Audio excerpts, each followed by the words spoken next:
Hello YouTube, Crazy Robot Lady here. I am back and I think my voice is tolerable enough now for me to get back into content.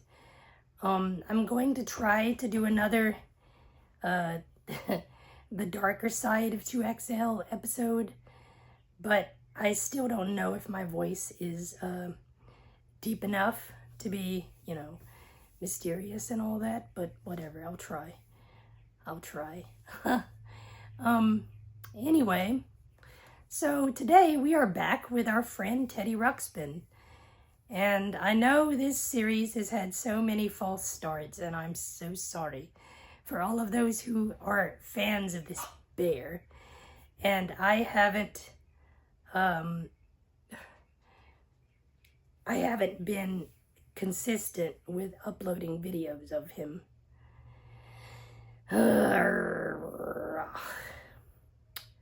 But anyway, today's adventure is Double Grubby.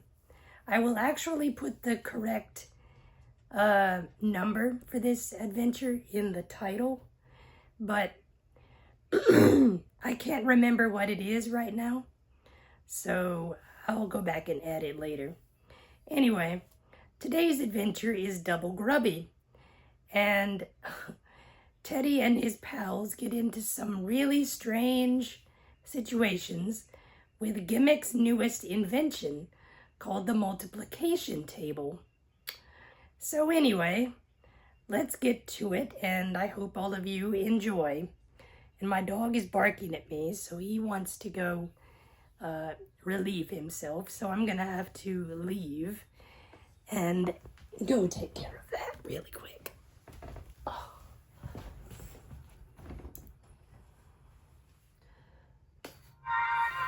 Come dream with me tonight. Hello there. How are you? My name is Teddy Ruxpin, and I'd like to tell you about the time when... Oh, Teddy. What is it, Grubby? Aren't you gonna introduce me? Well, Grubby, of course. And why is it you always introduce yourself first? Can't I be first sometime? Well, I don't see why not, Grubby. Would you like me to start over? Please. Hello there.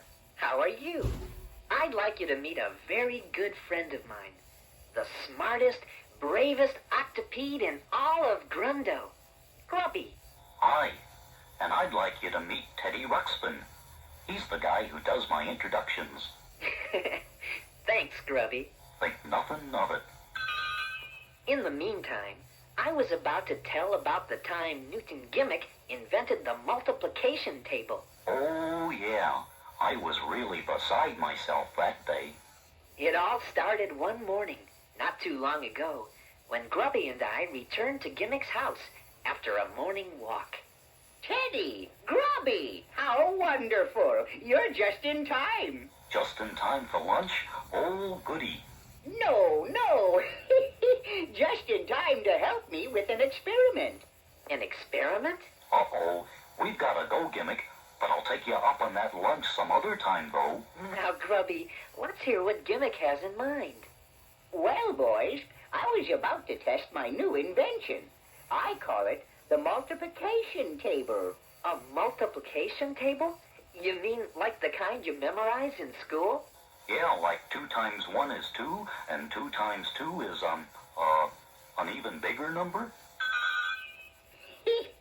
No, this invention is entirely different. It's powered by one of the crystals we found in the hard-to-find city. Oh. Basically, it's a duplicating device designed to mix the molecules of objects placed upon it in such a way that a veritable doppelganger is the end result. It's really very simple. Yeah, very simple. Well, it is very simple. If you're naturally scientific as I am... I'm naturally scientific. With gizmos, I'm terrific. I don't take credit for this gift I've got. Some folks have got it, but most have not. I remember every thought that I've ever been taught. because I'm naturally scientific. That's very impressive, Gimmick. If a thingamabob goes on the fritz, if a something or other breaks into bits, if a whatchamacallit falls apart, don't despair, take heart. Oh, yeah? Though technical training admittedly I lack, I was born with a certain scientific knack. I can fix anything that lesser minds cannot, from a feeble fetzer to a flower pot. He can fix anything that lesser minds cannot, from a feeble fencer to a flower pot. Precisely. I'm naturally scientific. Yes, he is. With gizmos, I'm terrific. That's great. I don't take credit for this gift I've got. Some folks have got it, but most have not. He remembers every thought that he's ever been taught. Because I'm naturally scientific. Sometimes I wonder. If you want an invention, I'm your guy. Like a pair of galoshes that can make you fly? or a popcorn kernel that won't pop loud. Or an igloo big enough to handle any crowd? Though technical training, admittedly I lack, I was born with a certain scientific knack. I'll invent anything even quicker than a wink, from a kitchen sofa to a living room sink. He'll invent anything even quicker than a wink, from a kitchen sofa to a living room sink. The reason I'm so great, even I cannot explain. It could be it's simply fate, but it's probably my Probably his brain. Cause I'm naturally scientific. He's naturally scientific. That's me. With gizmos, he's terrific. I don't take credit for this gift I've got. Some folks have got it, but most have not. He remembers every thought that he's ever been taught. Cause I'm naturally scientific. So you see, boys, if you're just naturally scientific, it's easy to come up with something as totally amazing as the multiplication table, the world's first duplicator. Gimmick, do you mean to say that if you put something in this multiplication table, like an apple, then you'll get another apple out of nowhere? Precisely. And it'll look and taste just like the first apple in every way. Oh boy, let's try it. I'm hungry. Well, Gimmick set some dials on his invention, put an apple underneath the table, and closed the curtain on it. Here we go. Then he pressed the start button. And a few seconds later, on top of the table, there suddenly appeared out of nowhere a bright, shiny, brand new banana. Banana? Oh, heaven to Grundo. Something must be slightly off. Yeah, something or someone. Perhaps if I adjust the shape perceiver over here and the citrus focus over here, we'll get more accurate results. Oh, well, here we go. Gimmick pressed the start button again, and a few seconds later, on top of the table, there suddenly appeared out of nowhere a bright, shiny, brand new orange. An orange? Oh, dear. Wait a minute, Gimmick. Let me mess with that stuff. Oh, well, okay, Grubby, but be careful. Grubby, are you sure you know what you're doing? Of course I am. When it comes to gizmos and doodads, I'm just as naturally scientific as Gimmick is. Really? I never knew that. Oh, then by all means, give it a try. There. Okay, Gimmick. Now try it. Once again, Gimmick pressed the start button. And a few seconds later, on top of the table, there suddenly appeared out of nowhere a bright, shiny, brand new monkey wrench. Whoops. A monkey wrench? Grubby, I should have known better. Naturally scientific indeed. Teddy, you'd better give me a hand in repositioning all these dials. While I helped Gimmick reset the controls, Grubby wandered off. Soon everything seemed ready. Well, that just about does it, Teddy. Gee, Gimmick, what's that strange crunching sound? Huh? Oh, well, that's probably a residual after effect of the sonic sensor being pushed. Not to worry. Then we're all set? Yes, everything is perfect. At this time, absolutely nothing can possibly go wrong. Beyond a doubt, we shall soon see a bright, shiny, brand new apple. So once again, Gimmick pressed the start button, and a few seconds later, on the top of the table, there suddenly appeared out of nowhere, Grubby. Grubby? What? Oh, hiya, fellas. What's going on? Grubby, what are you doing there? Well, you guys were wasting all that time messing around with the controls that I already fixed. Wasting our time? And being naturally scientific, I realized that since there was nothing wrong with Gimmick's multiplication table, there must be something wrong with that apple. What? So I decided to go behind the curtain and make sure that the apple tasted all right. So that's what that strange crunching sound was. But where's that crunching coming from? It sounds like it's under the table. That's funny. I was just down there, and there was nobody there but me. Well, this crunching sound was too mysterious for Gimmick not to investigate. The apple couldn't be eating itself. Nope, not usually. So he pulled open the curtain under his multiplication table, stepped aside, and Gimmick and Grubby and I stood face to face with... Grubby? Me? Hiya, fellas. Hiya, Grubby. Hiya, Grubby. Hiya, Grubby yourself. Okay, hiya, Grubby myself. Oh, a smart guy, eh? Yep, and naturally scientific, too. What's going on here? There are two Grubbies. I'm really confused. No need to be confused, Teddy. This proves that my multiplication table actually works. Gimmick explained that the Grubby on top of the table was an exact copy of the real Grubby, who had gone behind the curtain below the table to eat the apple. Because I was naturally scientific. And probably a little hungry, too.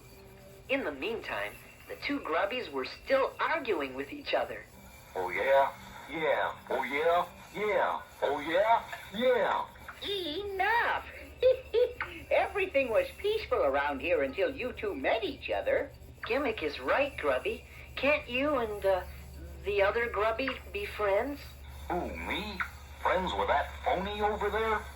Hey, who you calling a phony, Bugface? Bugface? Why, I oughta... Ha! You couldn't talk your way out of a paper bag. Oh, yeah? Yeah. Oh, yeah? Yeah. Just as Grubby's argument with Grubby was really heating up, a strange thing happened. The duplicate Grubby started to go in and out of focus. Uh-oh. Whoa! And then, just as suddenly as he had appeared before, he disappeared, right in front of our eyes. My. Wow. It's about time he left. Gimmick, what happened? Well, I guess the multiplication table's effects are only, temporary. You're right. Look, the banana, orange, and monkey wrench are disappearing too. Well, not having that other guy around is no great loss. Grubby, how can you say that? Yes, Grubby. What did you have against the other Grubby anyway? Oh, just jealousy, I guess. Jealousy? Sure, that guy was too handsome for his own good. Oh, Grubby. Did you enjoy that story? I did. Me too. And you know, Teddy, I learned something very important that day. You did? Yep. What was that, Grubby? That I'm better at being me than anybody, even an exact duplicate. And I think each of us should be happy being ourselves, because we can do it better than anybody else. Grubby, I couldn't agree with you more. I like being myself. I'm more like me than anybody I know. I like being myself.